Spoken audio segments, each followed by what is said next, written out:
Bem, queridos, é um prazer muito grande estar com os irmãos. 5 anos, a última vez que eu estive aqui foi em 2014. Mudou muita coisa, está muito mais bonito, já era bonito. Eu vi essa igreja nascer, participei aqui, junto com o pastor Anderson, a turma que vinha lá de Lafayette, quando o bispo Miguel, um certo dezembro, chegou para a gente e falou assim para mim e para o pastor Volney na época: pastor, vou dar um presente para vocês vão assumir a igreja de Araruama. Foi um grande presente realmente. Assumimos naquele janeiro, e não era nesse espaço, era num outro espaço lá atrás, na outra rua, a rua de trás, não é? Rua escura, e ali a gente começou, fomos trabalhando, e depois surgiu quem vai ficar. Pastor Anderson, naquela época, diácono, né? Era diácono Anderson. E houve um problema naquela tarde. Eu falei assim: Anderson, vai lá e resolve isso para mim, porque eu vou continuar deitado aqui no quarto onde estou deitado, não vou levantar não. Vai lá e resolve. Quando eu vi resolvendo, cheguei e falei: bispo, eu já sei o pastor para Araruama, quem vai ser. E um dia, sem ele saber, no próximo domingo, coloquei ele no carro, ele não sabia de nada. Eu falei assim: olha para essa terra aí. Saímos, andamos tudo isso daí na tarde. Foi um curso para mim, depois do almoço, andar, fazer alguma coisa. É difícil. E saímos por essas terras, e ele olhando, falei assim: presta bem atenção nessas terras. Essas são as terras que o Senhor está te dando. Tome posse delas. Tempo depois, 2 ou 3 meses depois disso, ordenado a pastor, e assumiu essa igreja, que era um lugar muito feio, irmãos. Só pela fé para a gente acreditar que isso aqui poderia se tornar um lugar bonito como esse. Aqui onde essa coluna era um troço mesmo. Era um troço quadrado, em cheiro de mármore. E para quebrar aqui dali, quebraram uns 3 ou 4 marteletes daqueles de 50 quilos para poder quebrar. Eram 2 colunas aqui. Aqui eram umas telhas quebradas, era uma oficina, isso aqui era muito sujo, quebradas, e se transformou em 6 meses. 6 meses, um pouco menos, quando nós alugamos, nós tivemos uns 3 ou 4 meses para fazer a obra. É lógico que não estava tão bonito como está agora, mas conseguimos dentro do que era possível, e depois o pastor Anderson caminhou e conseguiu alcançar. As cadeiras eram as cadeiras brancas. Me lembro quando nós compramos as cadeiras, trouxemos para a inauguração, e foi um tempo gostoso mesmo, que a gente podia almoçar por conta de Lafayette, num restaurante que tem no Wellington, né? Ainda existe? Rapaz, tinha um churrasco gostoso. Depois que eu saí daqui, nunca mais comi churrasco desse jeito, porque só por conta, coitado do bispo, né? Eu chegava, eu só mostrava nota para ele. A gente ia lá pro Wellington, né? Era aquela limonada suíça. Por conta dos outros é uma maravilha. Comida por conta dos outros, querida, é sempre boa. Pode ter certeza disso. Mas foi um tempo bom de experiência, muito legal aquele tempo. E eu guardo, tem lugares que nos marcam e que nós guardamos onde a gente passa, e Araruama é um desses lugares que eu guardo no coração com boa lembrança. O pastor Anderson, sua esposa, sua família, a gente se conhece há algum tempo, e a gente esteve ali junto em Lafayette, trabalhando, ele ministrando louvor, sempre gostei muito. E às vezes encontrava com ele do lado de fora, a gente via sempre a ele, Fabinho, e que está lá em São Paulo, Davi, né? Eles estavam sempre ali discutindo assuntos bíblicos. Bem, pelo menos quando eu chegava perto, eles sempre falavam do mesmo personagem da Bíblia, era sempre Paulo. Quando eles percebiam que eu estava chegando, eu olhava assim, esses meninos são muito santificados, estão sempre falando da Bíblia, né? Eu desconfio que não era bem isso, mas preferi acreditar, né? Fabinho também fomos colegas lá de módulo 1, não é? Eu dava a primeira e a última aula, o resto era com ele. Fabinho, uma tentativa do bispo de me impedir de ir às festas, colocou para dar aula de módulo 1. Lá estava o Fabinho, que já era o professor de módulo. Ele falou: pastor, como é que vai ser? Eu falei: simples, você dá todas as aulas, e eu vou dar só a primeira e a última, e recebo o crédito, e tranquilo, né? E o crédito é meu, e ele é muito melhor professor do que eu, queridos. Ele é professor mesmo, então ele ministrava muito bem as aulas, e eu ficava andando pelas salas, comendo todos os lanches dos cursos que tinham em Lafayette. Então, é bom ver Fabinho, Diácono Jorge. Diácono Jorge foi meu companheiro de culto no lar e evangelismo explosivo, né, Jorge?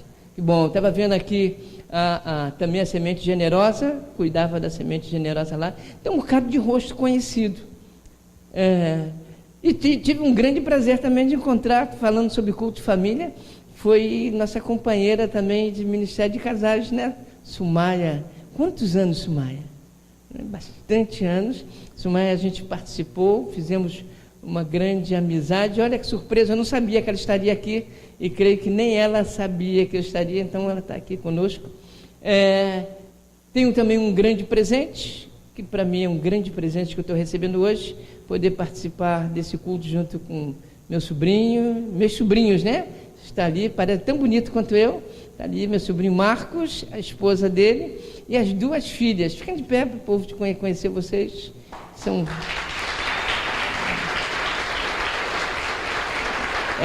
Eles são presentes de Deus. A gente orou durante muito tempo, e hoje, graças a Deus, toda a família tem sido uma grande fonte de inspiração.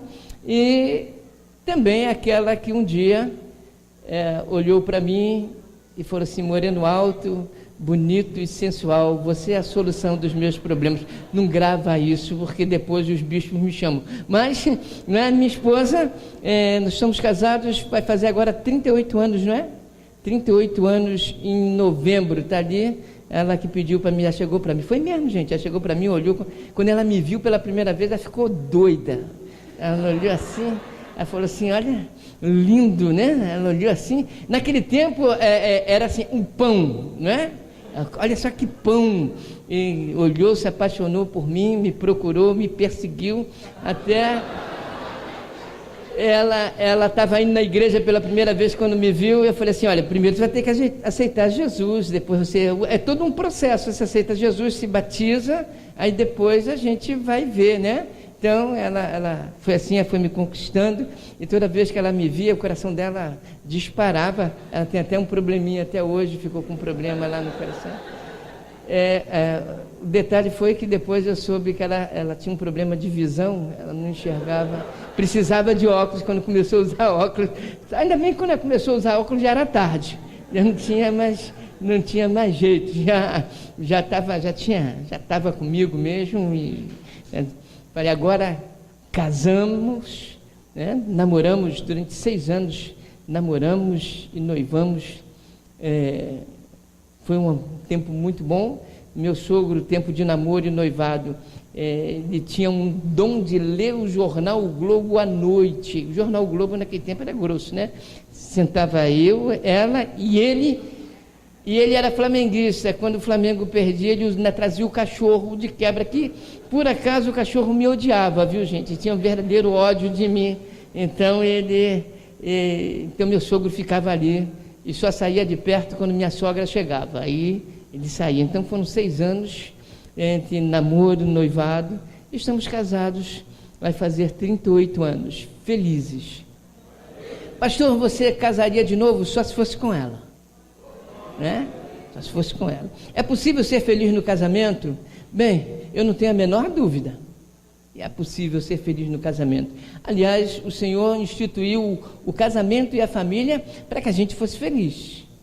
Ele institui o casamento, institui a família e coloca no melhor lugar que ele havia preparado para o homem viver feliz, que foi o jardim do Éden. Então, eu entendo que a minha casa deve ser um jardim de felicidade. A minha família, ela foi criada por Deus para que a gente fosse feliz. E nós somos felizes, tanto eu como ela. Tenho certeza disso. Eu vou responder até por ela, que ela só casaria de novo comigo. E se ela, eu até digo às vezes, olha, se eu morrer, não case de novo, senão eu peço uma licença especial e venho aqui. É brincadeira, viu, irmãos? É uma heresia santa, mas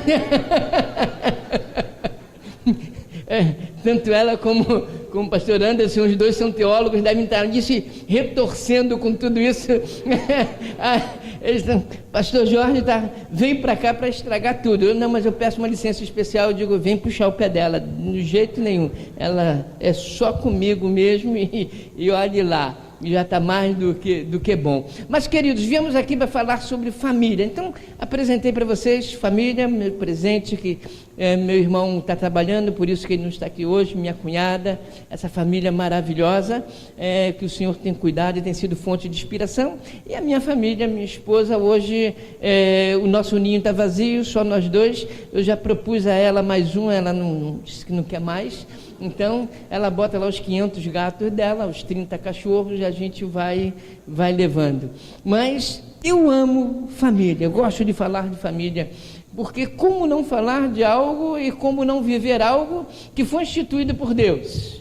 Algo que Deus criou, algo que nasceu no coração dele, e desde que ele projetou o homem, ele projeta nisso, projeta em família. Aliás, tudo que Deus projetou, ele projetou para que houvesse família. A família de plantas não existe. Ele criou tudo, árvore, elas iriam crescer segundo as suas espécies, animais segundo as suas espécies. Isso nós encontramos famílias, família das letras, família de tudo que é tipo. Então, o homem ele foi criado para viver em família. Essa é a grande realidade. Nós temos essa necessidade de viver em família. Bem, como eu conheço o pastor Anderson, eu sei que a família que eu estou falando é a família bíblica. Eu não estou falando de gambiarra. Estou falando de família bíblica. Os irmãos estão me entendendo? Hoje eu pastoreio a igreja de Vassouras. E tem sido lá, eu estava contando para a igreja que o meu sonho é que a igreja seja e viva também como uma grande família.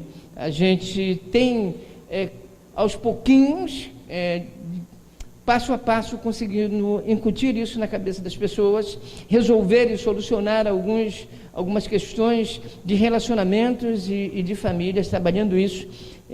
Desde que chegamos lá, já conseguimos regularizar uns 4 casamentos. As pessoas lá, a família era uma espécie de vive de qualquer maneira, de qualquer jeito tá bom, vamos levando. E não estou falando de pessoas fora do ambiente religioso, fora do ambiente de igreja, eu estou falando dentro do ambiente da igreja, estou falando do ambiente santo, do ambiente de pessoas que professam a sua fé em Cristo Jesus, que confessaram a Cristo como Senhor e Salvador das suas vidas, e que vivem com a família totalmente de qualquer jeito. Bem, estaremos incompletos, não estaremos completos diante de Deus. Queria ler juntamente com os irmãos um livro fácil de você encontrar, que é o livro de Amós. Está na Bíblia, tá, irmãos? Pode procurar aí que está, né? Amós capítulo 3. Amós capítulo 3, verso 3. É clássico esse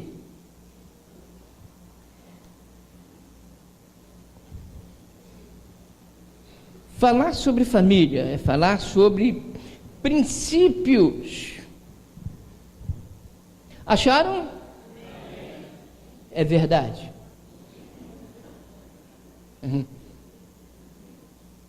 Então vamos lá. Tudo isso para ler um trecho tão pequenininho que diz assim: andarão 2 juntos, se não houver entre eles acordo. Andarão 2 juntos, se não houver entre eles acordo. Pastor, vem cá, tu veio falar sobre família ou destruição de família? Não. Vamos para um outro texto também fácil de encontrar, que é Eclesiastes, capítulo 4, verso 9, apenas a parte A do versículo. Eclesiastes, capítulo 4, verso 9, apenas a parte A do versículo.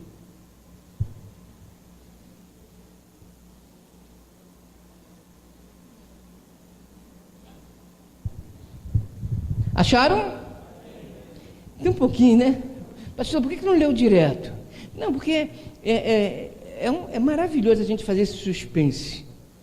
Porque já fizeram muito. Você, quando tem esse tempo de estrada, já fizeram, você já sofreu muito com isso. Lê isso. Aí procura aquele livro, o pastor, o pregador já traz tudo marcado na Bíblia. Aí ele manda depois as pessoas procurarem.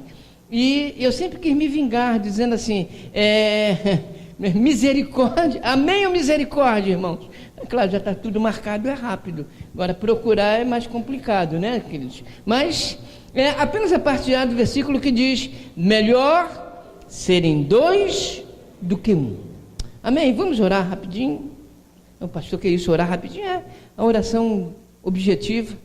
Pai, nesse momento, no nome de Jesus, te agradecemos pela tua palavra, que o teu Espírito Santo nessa noite venha nos conduzir, venha falar, que não seja o nosso mero conhecimento, Pai, que seja explanado para a tua igreja nessa noite, mas que seja o teu Espírito Santo que atue, que prepare, que ajude e que conduza, Senhor, na vida dos teus filhos, porque se for só o nosso conhecimento, de nada adiantará, Senhor. Mas se for o teu Espírito Santo, a boa, perfeita e agradável vontade do Senhor será feita no poderoso nome de Jesus. E assim nós te oramos e assim nós te agradecemos. Amém. Queridos, é interessante que quando vem um tema para você e a gente pensa quando vai fazer alguma coisa na igreja, um culto especial, e quando se fala vamos falar para a família, é um grande desafio. Eu estava vindo para cá e a Janaína falou assim, por que você está tão tenso? Falei, Janaína, você falar na sua igreja uma coisa, você falar na igreja de um colega, é uma responsabilidade muito grande. Não é fácil.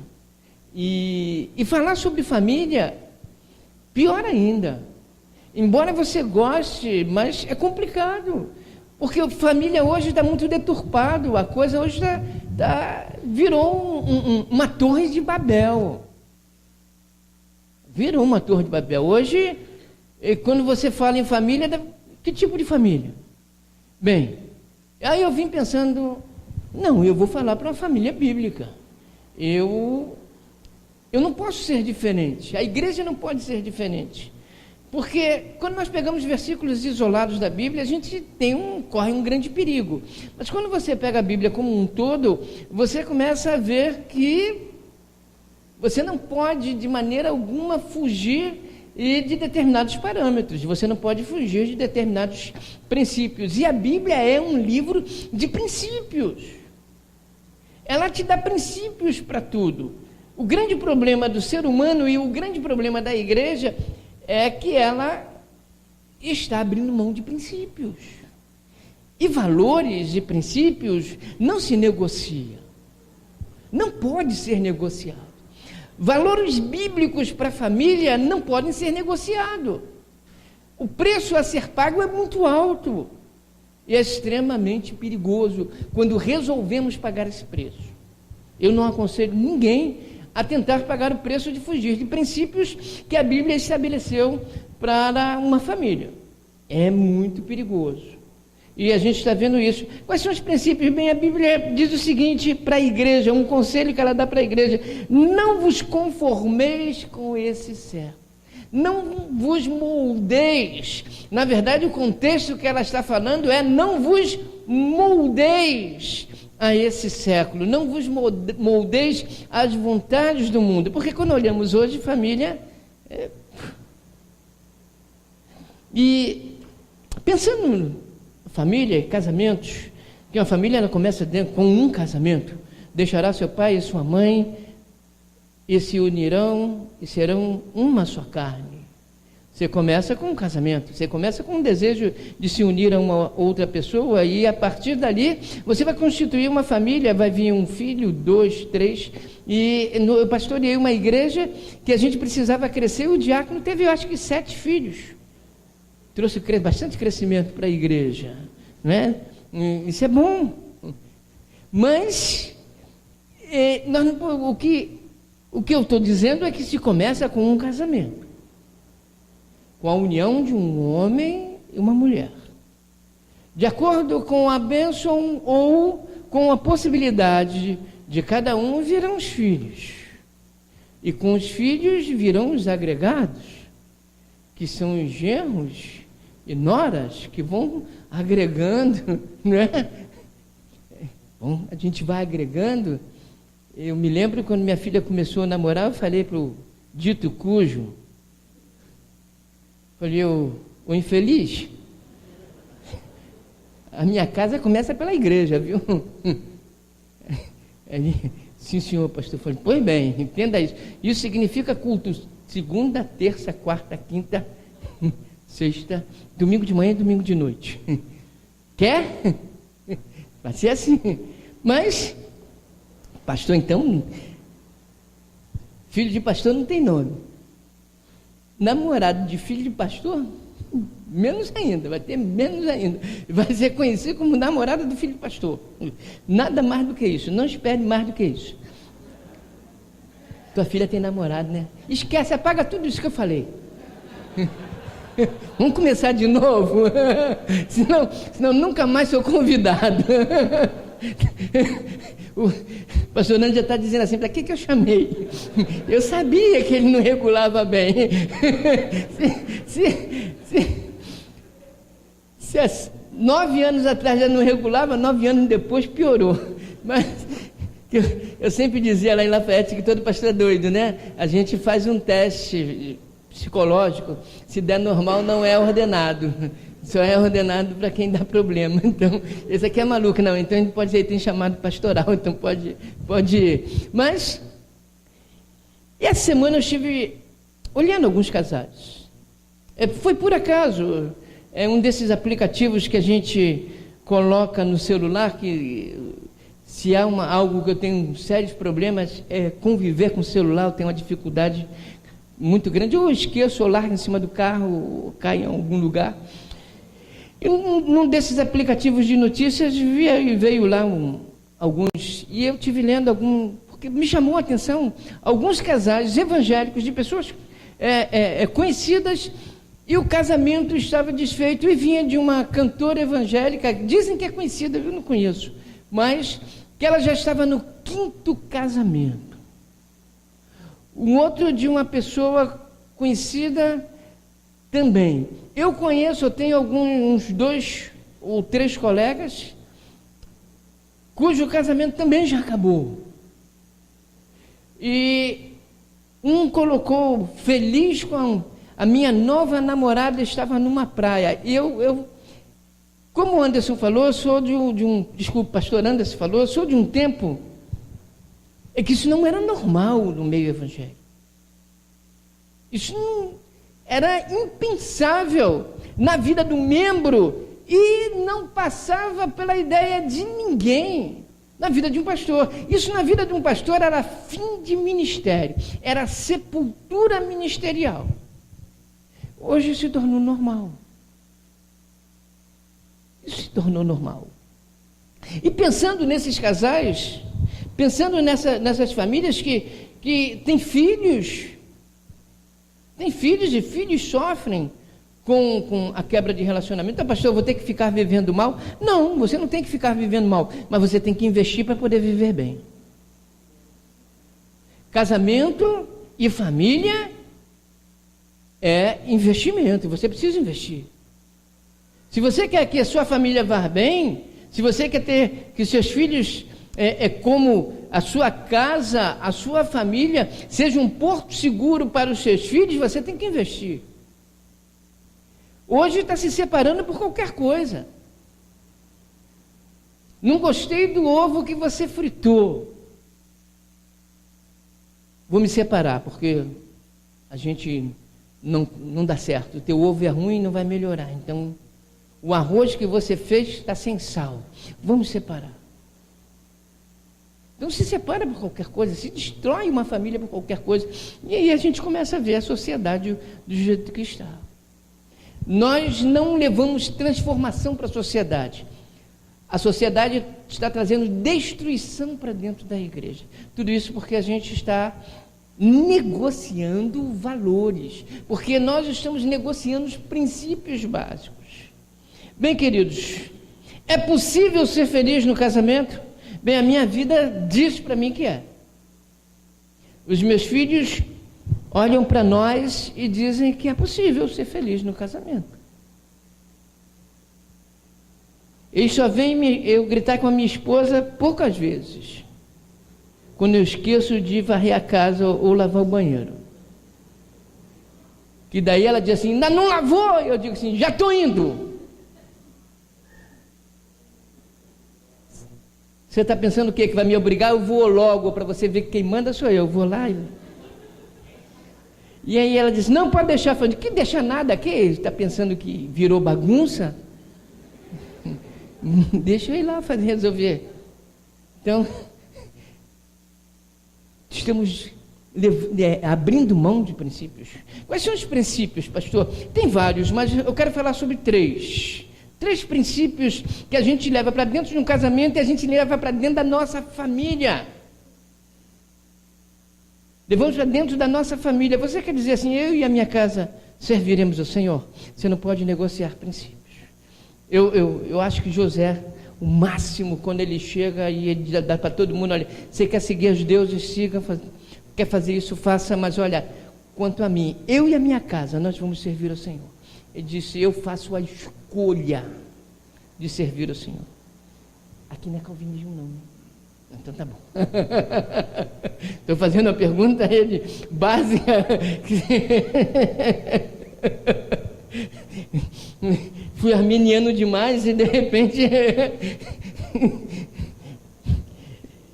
Quais são os princípios? Vamos lá, o que nós levamos para dentro de uma família? Quando nós começamos o relacionamento, e nós nos casamos, nós olhamos para uma moça, agora já, quando eu olho para essa moça aqui, quando eu olhei para ela, ela olhou para mim, nós nos apaixonamos e 6 anos depois, Deus nos deu a oportunidade de casar e com você também, com a sua esposa, e você resolveu constituir uma família, aonde você iria preparar ali um jardim, aonde seus filhos iriam nascer, crescer e seriam um lar saudável. Princípios você levou para dentro dele, eu quero falar sobre 3. Primeiro, responsabilidade. Primeiro princípio que destrói família quando nós negociamos é a responsabilidade. Quando nós não temos responsabilidade dentro de um casamento e dentro de uma família, destrói a família. Destrói. Pessoas sem responsabilidades é um problema sério. Quando o homem, ele não tem a responsabilidade de ser, não assume a responsabilidade de ser o sacerdote da sua casa, é complicado. Quando ele não assume que ele tem que exercer o sacerdócio dentro da sua casa, negocia esses valores e entrega a responsabilidade para outros. Hoje muitos homens estão passando a responsabilidade da sua casa para a internet, para educar os seus filhos para a internet, para mulheres que com esse mundo, esse corre-corre, acontece mesmo, mas a gente tem que se adequar e buscar em Deus sabedoria para ocupar. A gente não tem responsabilidade na educação, na criação dos seus filhos, abre mão e dá para outros fazerem, perdem seus filhos. Responsabilidade. Estou cuidando de um casal extremamente irresponsável. Terrível. E o pior é que os dois são irresponsáveis. É irresponsabilidade generalizada. Aí os dois são infelizes e a criança está se tornando uma criança também infeliz. E estão perdendo a família e estão perdendo sua vida com Deus. Aliás, vida com Deus já perderam há muito tempo. A nossa luta é tentar restaurar tudo isso daí. São irresponsáveis. Compram sem poder pagar. Ah, está ganhando pouco, não está ganhando pouco, está gastando muito. Ela veio falar comigo esses dias. Pastor, acabei de comprar um carro, no dia seguinte perdi um emprego. O marido estava todo enrolado lá, tu vai comprar carro, mulher. Isso é responsabilidade? Não, isso é irresponsabilidade. E aí colocam a irresponsabilidade como fé. Não, é que eu fiz pela fé. Não, tu fez pela fé, não. Não tentarás ao Senhor teu Deus. Isso não acabou. Isso não acabou. Adquirem, fazem dívidas, projetos sem o mínimo de responsabilidade. Quem tem filho, querido, você resolveu casar? Tem filho? Algumas coisas você não vai poder fazer mais. Ah, pastor, eu quero viajar. É muito bom viajar, mas só faça se você tiver recurso para isso. Se não tiver, fique na sua casa, compre um cachorro quente ali na esquina e coma em casa. Cartão de crédito é uma maravilha, mas a conta vem. A conta vem. Bispo Roberto dizia, dinheiro é um assunto altamente espiritual. É por aí que o diabo entra e destrói famílias, porque a gente se enrola todo, ficamos todos endividados, começamos a fazer loucuras, e hoje com a facilidade de crédito, né? Nos enrolamos mais ainda. Irresponsabilidade. Ah, mas eu quero que meus filhos estudem no melhor colégio da minha cidade, mas se você não puder pagar, querido, não faça isso.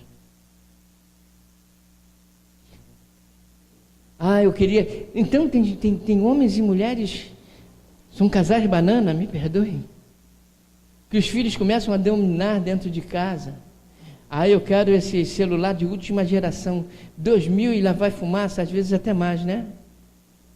Eu com 2000, querido, eu faço uma festa. E aí depois, falta do outro lado.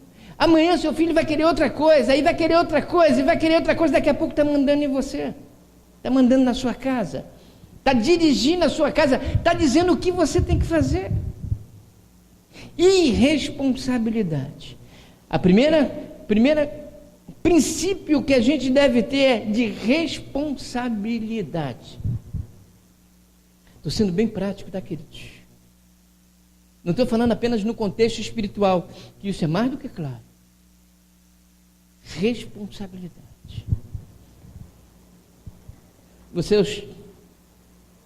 O homem é o cabeça da sua casa, isso daí não mudou na Bíblia. Continua. Antes de fazer qualquer coisa, converse, avalie e ore. Reúna a sua família e vá orar. Reúna a sua família e vá buscar a Deus. Desligue um pouquinho a televisão e dedique um pouco mais de tempo com a sua família a Deus. Perdão, não estou querendo ensinar ninguém, nem passar a autoridade do pastor dessa igreja. Mas é isso que Deus está mandando falar, é isso que eu tenho que falar. Pare um pouquinho da televisão. Diminua um pouquinho a internet. Desliga um pouquinho o computador, desliga um pouquinho o seu celular.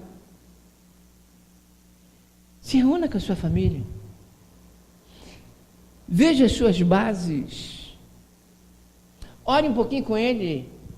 Leia um pouquinho a palavra. Leve a meditação para a sua casa, porque você vai ser obrigado a ler a Bíblia, entender a Bíblia para poder falar dela.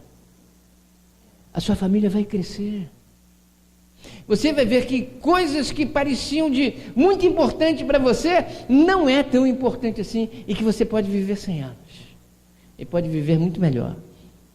Eu tenho visto gente sofrendo muito por causa disso. Alguns eu digo assim, cara, abre mão da Sky, não posso viver sem Sky. Tem que dar conforto para minha família. Falei, cara, eu fui criado sem esse troço, era uma TV preta e branca de válvula, que quando esquentava a gente tinha que desligar e ninguém morreu. A gente não morria sem isso, não. Celular é coisa atual. Não, eu preciso de Sky. Tem que dar um... Cara, mas tu não ganha para isso. Tu está todo endividado, tu não está conseguindo pagar tuas contas. Como é que tu vai insistir nisso? O conforto que tu está dando à tua família vai ser uma desgraça para essa família daqui a alguns meses. Porque quando você não conseguir mais pagar, você vai começar a culpar a família pela sua derrota. E a culpa não foi da sua família, foi sua, que foi irresponsável. Tem hora que a gente tem que parar, relaxar, pedir a Deus direção. Senhor, me ensine matemática. Aí o Senhor vai indicar o Jorge. Você procura o Jorge lá, o Jorge é bom de matemática. Não tem segredo, não tem mistério. Não tentarás ao Senhor teu Deus, querido. Eu conheço algumas pessoas que, pela fé, eu tenho fé, você não tem fé, pastor? Tenho, mas não sou maluco, não sou irresponsável. Eu tenho fé, não está conseguindo pagar a conta de luz. Aí pega o cartão de crédito, pega a família todinha, vai lá para o Montanhês, lá em Miguel Pereira, uma fortuna, 5 pessoas num hotel. Vai pagar isso como depois? Queridos, passa 3 dias lá, quando você voltar, tu tem conta para pagar e não vai conseguir mais. Vai sofrer. Irresponsabilidade. Não usem fé como desculpa para ser irresponsável. Não tentarás ao Senhor teu Deus. Princípio da responsabilidade. Na realidade, não é algo pronto. É algo que nós vamos adquirindo aos poucos. Quero falar para você sobre um outro princípio que nós levamos para dentro do relacionamento e para dentro da nossa família, que se chama fidelidade. Primeiro princípio, responsabilidade. Segundo princípio, fidelidade. Não estou falando de traição conjugal. Eu estou falando de ser fiel à sua família. De ser fiel à sua esposa e de ser fiel aos seus filhos. Quando você não leva princípios, quando você não cuida, você é infiel a eles. Quando você não cuida dos seus, você é pior do que o descrente. Fidelidade, queridos. Olha, é um princípio difícil da gente encontrar hoje. Ser fiel. Ser fiel até a morte, te darei coroa da vida. Como é que está difícil encontrar isso? Fiel, fidelidade.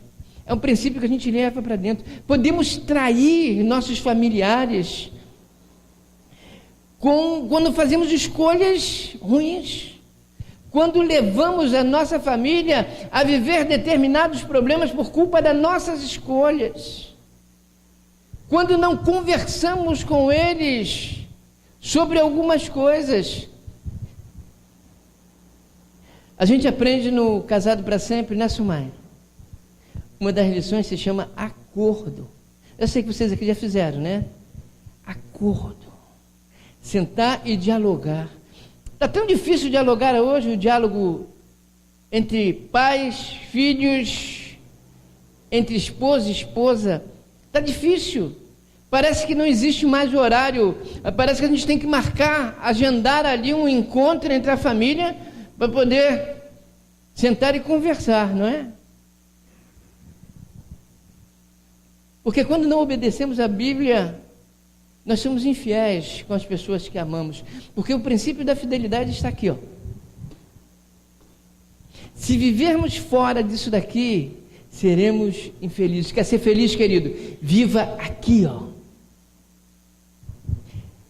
Porque esse livro nos ensina a ter equilíbrio, a vivermos uma vida equilibrada.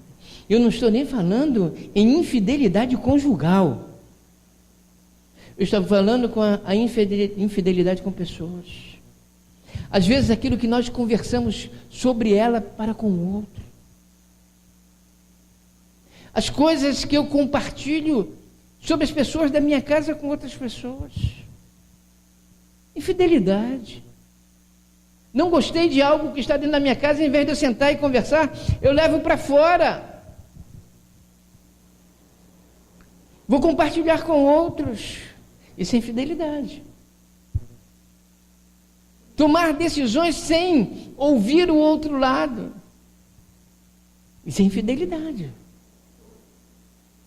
Você sabe que o outro não gosta de determinadas coisas e você ainda assim faz. Sabe aquela coisa assim, eu vou casar, depois de casado eu mudo. Tu sabia que ele era desse jeito. Tu vai querer mudar agora depois? Casou porque quis, então agora aguenta aquilo dali.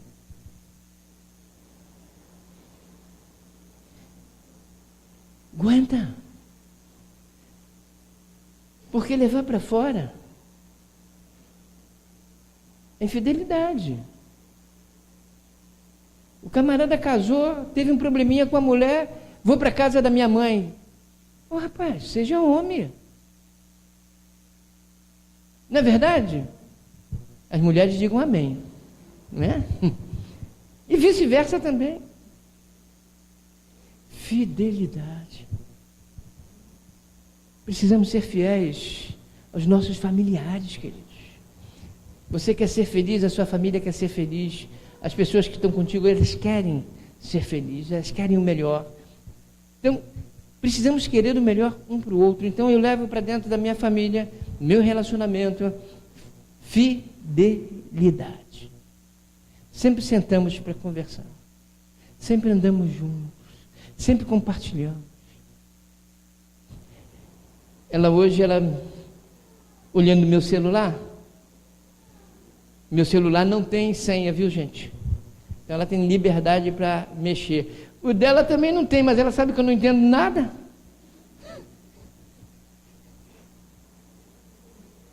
Ela falou assim, eu quero saber quando é que você vai me falar do retiro.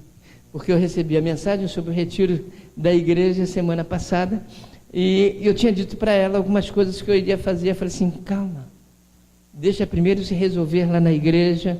Eu não estou nem lá hoje, eles vão fazer o anúncio, vão ver quantas pessoas vão, e a partir daí, mas a gente senta para conversar. Porque as minhas escolhas vão recair sobre ela. E recaíam também sobre meus filhos. Certa vez eu quis vender meu negócio, e ela falou assim, não vale a pena. Nós vamos sofrer esse tempo juntos, e depois a gente vai sair lá do outro lado bem mais forte do que nós estamos agora.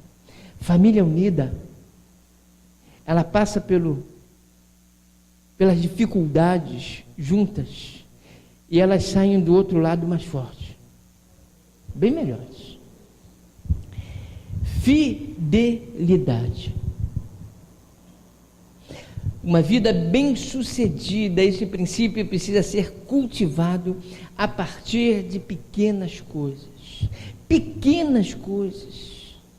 Que são pequenas coisas, pastor? Respeito. Respeito. Quando respeitamos os filhos, por exemplo, por menores que eles sejam, eles precisam ser respeitados, eles não podem ser tratados como qualquer um, eles precisam ser respeitados. E eles são respeitados quando você diz um não para eles. Eles são respeitados quando você chega em casa e faz um esforço sobrenatural para pegá-lo no colo, para beijá-lo, para tirar um tempo para ele. Querido, todo mundo aqui tem filho? Quem tem filho aqui? Tem muito tempo que você não para conversar com seu filho? Quem tem filho pequeno, tem muito tempo que você não tirou umas horas para jogar um dominó com ele? Quem tem filho homem que gosta de futebol, quanto tempo você não bate uma bola com teu filho? Isso é respeito. Eles vão gostar disso.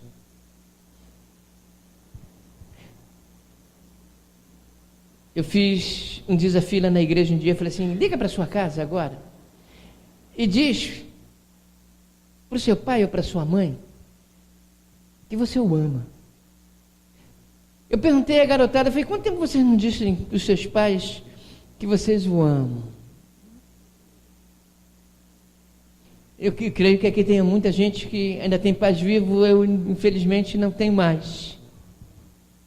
Mas quanto tempo tem que você não dá uma ligadinha lá para para sua mãe, para o seu pai, por mais idade que ele tem, e diga assim: olha, eu te amo, viu? Alguns vão ouvir assim: está com algum problema? Aconteceu alguma coisa? Não é?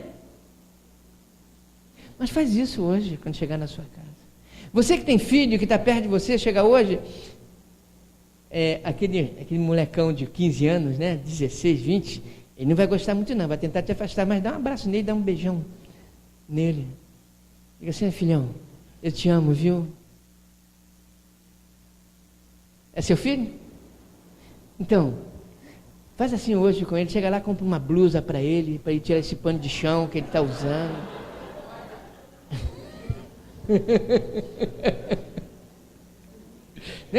Compra uma blusa nova, tá certo? Ele não vai vir mais para a igreja com pano de chão. Faz isso são pequenas coisas que nós cultivamos. Quanto tempo você não senta com a sua família, faz uma pipoca, senta e vê um bom filme, comendo uma pipoca? Não gasta muito. Isso se chama tempo de qualidade, se chama fidelidade. Porque a mulher, tanto a mulher como o homem, quando casa, e os filhos também, ficam nessa expectativa. Vai chegar o frio aí, aquele fundi de chocolate com morango, e aproveita e me convida, né? Estou aberta a convites. Senta ali, bate um papo gostoso. A gente às vezes fica conversando bate um papo gostoso ali com a família. Isso é respeito. Isso é respeito. Ah, mas eu estou cheio de problemas.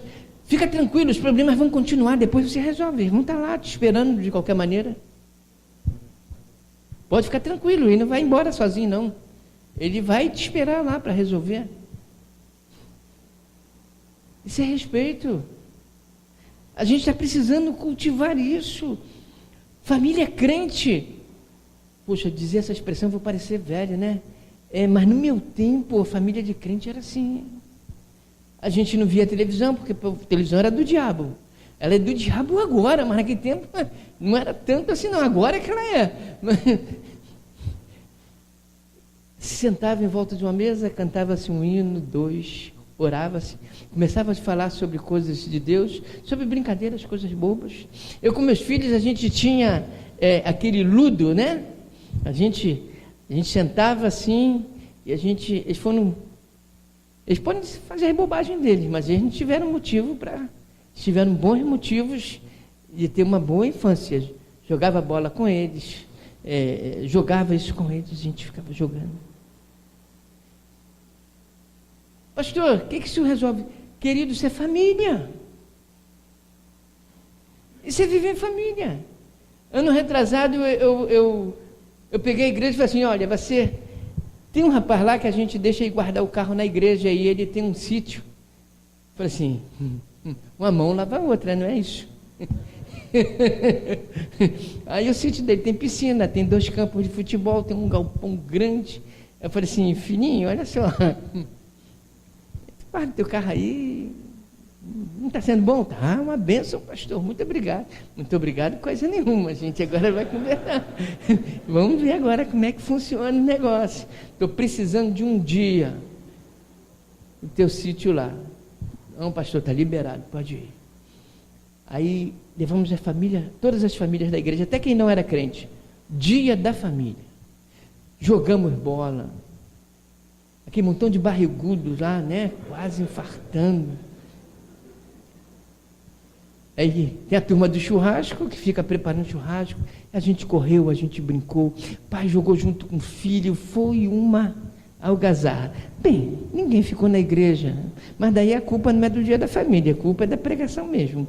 Mas respeito é um princípio que a gente precisa cultivar dentro da nossa família. Precisamos cultivar isso. Isso é respeito. Pequenas coisas. Lembrando do aniversário. Meu irmão, isso aí para mim é difícil. Mesmo sendo o aniversário deles, a minha senha. Mas eu esqueço a senha. Mas não esqueço o aniversário dela. Né? Lembramos o aniversário dos filhos, da esposa. De vez em quando levar uma florzinha para a esposa. Pastor, não tem dinheiro. Cara, mas é segunda-feira, o pessoal bota nessas encruzilhadas, colocam por aí. Repreende pelo sangue de Jesus. Né? Filha aqui, ó, fresquinha.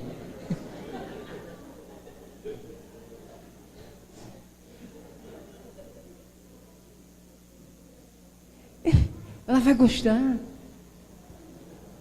Precisamos cultivar essas coisas.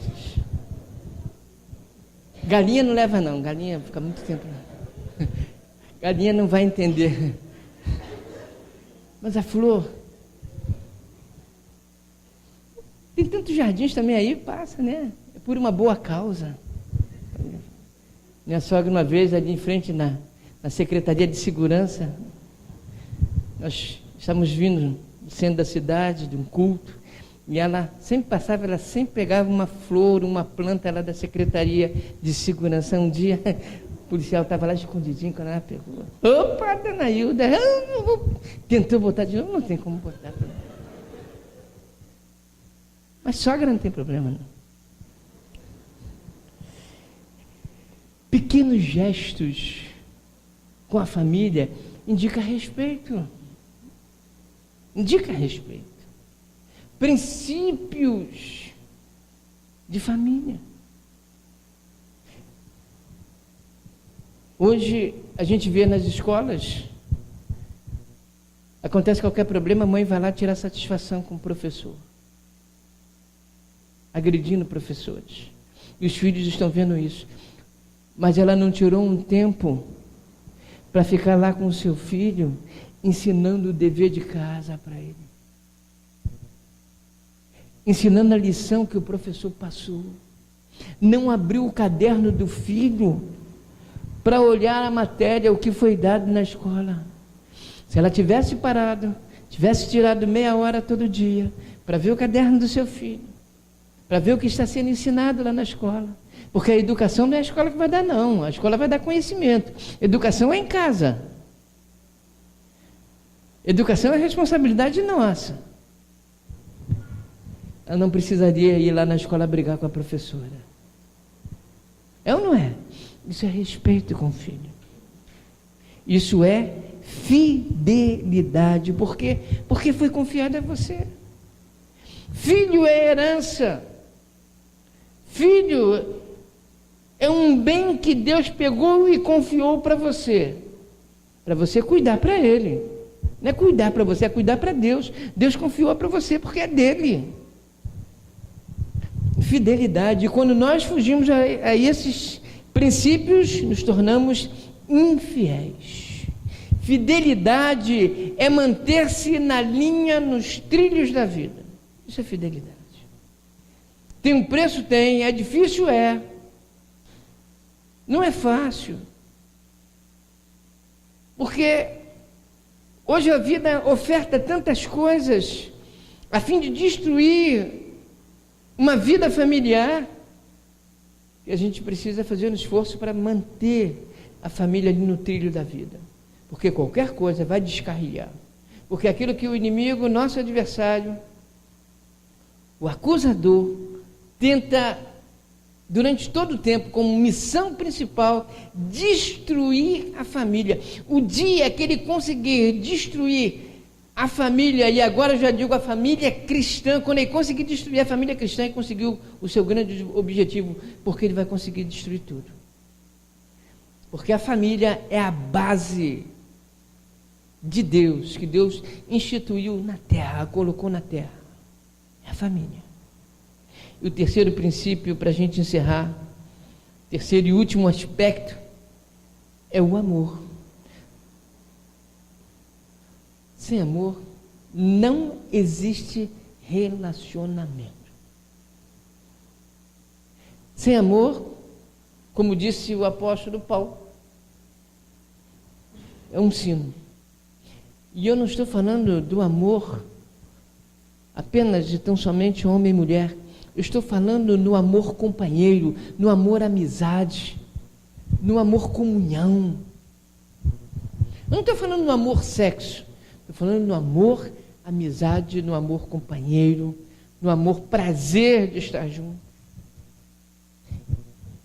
Eu sempre gostei de estar na minha casa. Sempre gostei de estar do lado da minha costelinha. Sempre. Eu não me lembro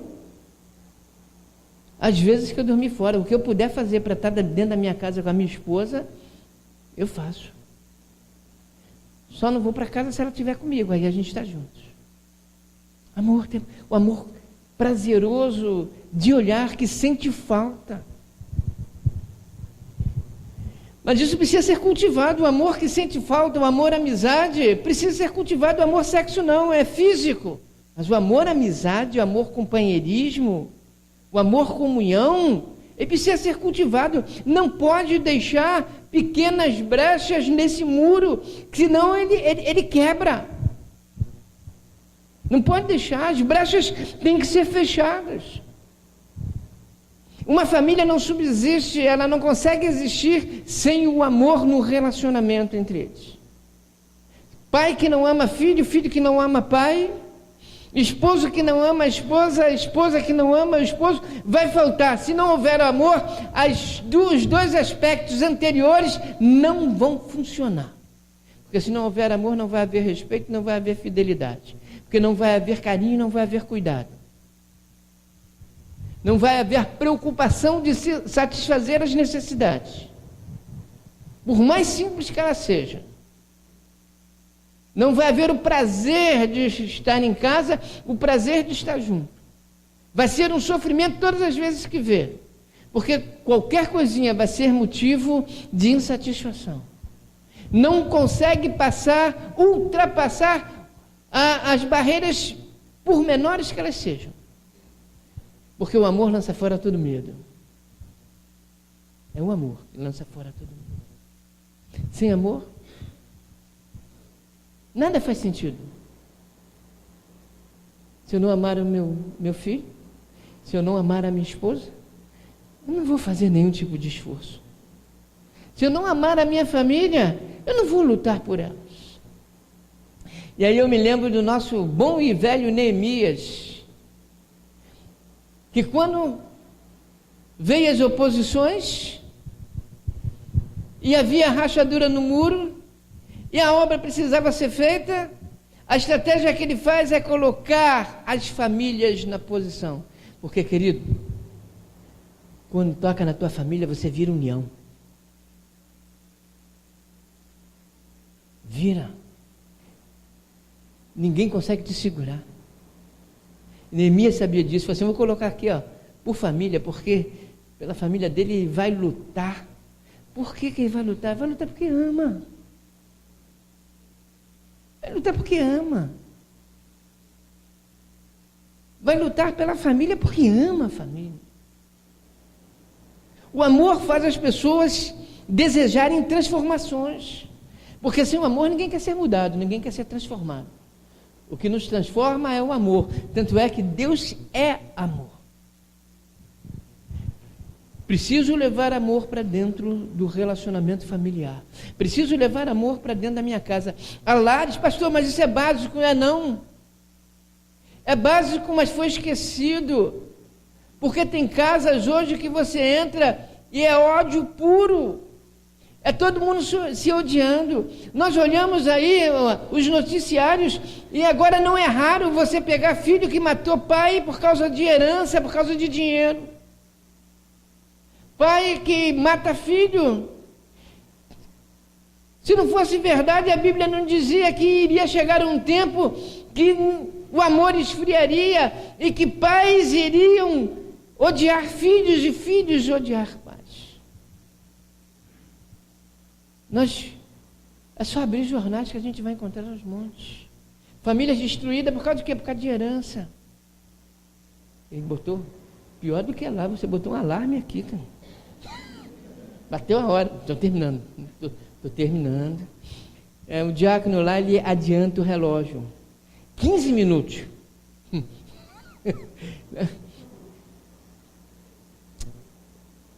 A família está sendo destruída por isso, elas estão se odiando. Se odiando por causa de dinheiro. Se odiando por causa de coisas materiais. Queridos, tudo isso daí vai. Jesus está voltando, vai ficar tudo para aí. Mas o amor não, o amor continua. O amor continua. Eu preciso levar esses princípios para a minha vida familiar, para dentro da minha família. O filho precisa confiar no pai, na mãe, os pais idem. O ambiente que ele olha e diz assim, poxa, já viu que tem casa aqui? Como é que é bom você ir lá? A gente tem casa que a gente entra e diz assim, gente, que é isso aqui? Que ambiente é esse? Não dá nem vontade de sair. Tem casa que você entra e você sente aquela atmosfera de Deus reinando naquele lugar. Tem lugar que tu entra e diz assim, misericórdia. Está repreendido, Senhor. Repreende. E o cara dá 3 pulinhos, fala 3 línguas diferentes e tal. E daqui a pouco vira as costas. Crente. Chega para o vizinho e diz assim, crente, aquela família? Ih, rapaz. Crente, aquilo ali. Pode ser tudo, menos isso. Eu tenho um membro lá na nossa igreja. E a família dela sofreu um acidente esses dias. Tinham 7 pessoas dentro do carro. Um menino de 10 anos faleceu. A mãe do menino está em coma. Já tem 2 semanas, né? Está em coma. A outra teve um problema no pulmão. A outra quebrou as 2 pernas, quebrou os 2 braços, quebrou o fêmur. Uma coisa de louco, pertinho. E alguém falou que ela estava no lugar errado, hora errada. Eu preferi não entrar nesses ambientes, preferi ficar um pouco fora. E aí ela escreveu, porque a rede social é um lugar de lavar roupa suja, né? Aí colocou, na minha família o maligno não toca. Eu não estava na hora errada, no lugar errado. Eu falei assim, ela estava na hora errada, no lugar errado. O homem que bateu nela, bateu no carro deles, estava embriagado. Era um homem que tinha sido um processo, ele tinha sido inocentado em um processo e ele, para comemorar que não foi preso, foi para uma festa, bebeu demais e saiu muito alcoolizado e bateu no carro deles. Falei, ele estava no lugar certo, porque esse mundo já é maligno, quem estava no lugar errado era eles, que eles deviam estar no culto numa igreja, horário de culto, domingo 8h30. Eles estavam fazendo um tal de um chá de lingerie que a menina ia casar. Falei, senhora, estavam no lugar errado. Eles estavam no lugar errado, na hora errada, porque esse horário, se estivesse louvando a Deus, eles não teriam acontecido. Mas preferi não entrar nesse ambiente. Mas a família estava toda lá. Crianças jogadas, são crianças que ficam jogadas de casa em casa. Ambiente sem amor. Eu disse, minha família não toca. Uma está morta, outra está em coma, perna quebrada. Como não toca?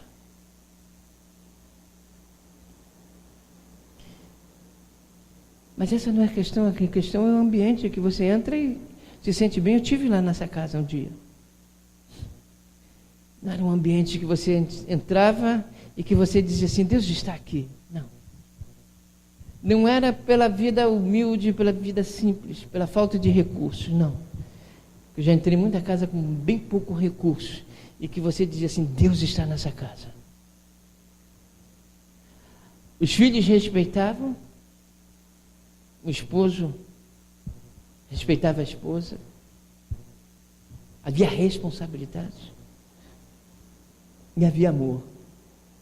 Esses 3 princípios devem nortear uma família que quer ser uma família feliz.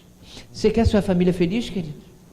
Precisa cultivar esses 3 princípios: responsabilidade, fidelidade e amor.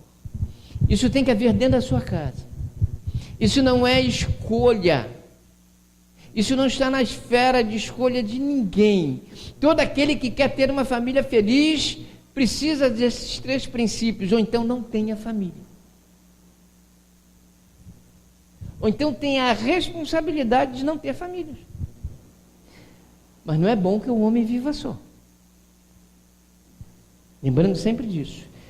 Mas ao fazê-lo, faça com essas bases bíblicas. A família foi chamada para ter bases bíblicas, para ser uma família feliz. Pastor, pode-se ser feliz no casamento? E eu digo para você com todas as letras, pode. E a família foi estabelecida por Deus para fazer o homem feliz. Quando eu falo homem, eu estou falando no gênero humano. Você pode ser feliz. A sua casa pode ser feliz. A sua família foi estabelecida por Deus para ser feliz. Para viver bem. Para ter paz e alegria. Não é ausência de problemas. O pastor falou que eu vou ficar milionário. Não falei nada disso, querido. Tá? Não falei nada disso. Falei que você pode ser feliz. Mesmo tendo pouco recurso, você pode ser feliz. Mesmo você não tendo um carro do ano, você pode ser feliz. Mesmo não tendo uma casa de praia, você pode ser feliz. Mesmo não tendo uma conta com muita coisa no banco, você pode ser feliz. Basta que você tenha esses princípios na sua casa. Se tiver esses princípios, você vai ser feliz. Você pode comer feijão, arroz e ovo,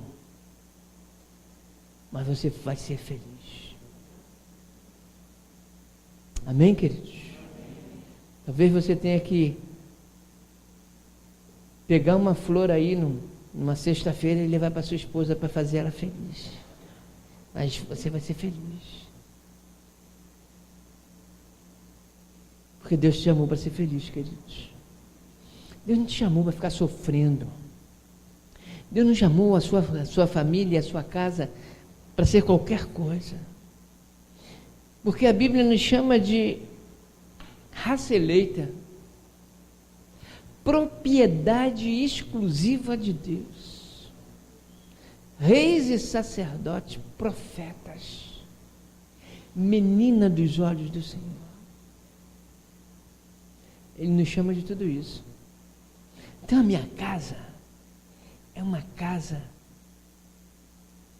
de profetas. Então a minha família é uma família de herdeiros de Deus, co-herdeiros juntamente com Cristo. Então a minha casa é uma casa de gente eleita por Deus. Nós não somos qualquer um. Essa pessoa que está do seu lado não é qualquer um. Essa pessoa que vive com você debaixo do mesmo teto não é qualquer um. É filho de Deus. Porque a todos quanto creram, lhe deu o direito de ser chamado de filho. Então não é qualquer um. Não é qualquer um para ser tratado de qualquer maneira. A sua casa não é qualquer casa para ser tratado de qualquer maneira e entrar qualquer porcaria. A sua casa é uma casa onde se entende que o Espírito Santo tem liberdade para se mover, então é para entrar coisas reais. E esse reais que eu estou falando não é de realidade, mas é de preciosas. Preciosidade de Deus. Pense nisso, sua casa não é qualquer casa. Sua casa não pode ser qualquer casa da rua. A sua casa tem que ter um brilho diferente. A sua família tem que ser uma família diferente. Porque é um lugar, é uma família que Deus estabeleceu. Porque é um projeto de Deus. Família é um projeto de Deus. Lá no Éden, o Senhor começou esse projeto, preparou o lugar mais bonito da terra para estabelecer a família. E hoje esse lugar é a sua casa. É a sua casa. Só depende de você. As mãos do Senhor estão estendidas para abençoar. Os ouvidos do Senhor estão atentos para ouvir a voz da nossa súplica. Creia nisso. Faça como Josué. Quanto a mim, eu e a minha casa, nós serviremos ao Senhor. Amém, queridos?